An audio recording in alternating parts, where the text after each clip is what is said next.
Here's a 2012 Toyota Sienna. The issue is when you close the power door, it stops, beeps, and opens back up. It does not close unless you force it. And the issue is there's debris in the track and the parts in the back here. And also it sounds really rough when you're opening it and closing it.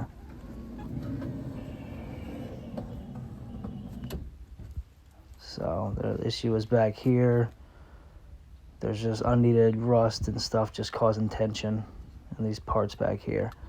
So you're going to go ahead and get some PB Blaster. It helps lubricate these parts. You're going to spray it down like so.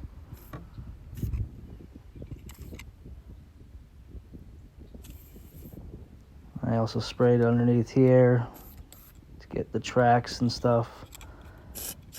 And you want to wipe up any mess you make on the car.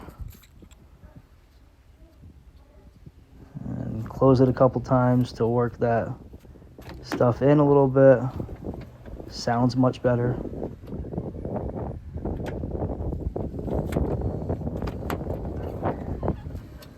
Sounds much better, works better. I haven't had an issue, so I hope this helps you guys out. Please like and subscribe. There you go. Thanks.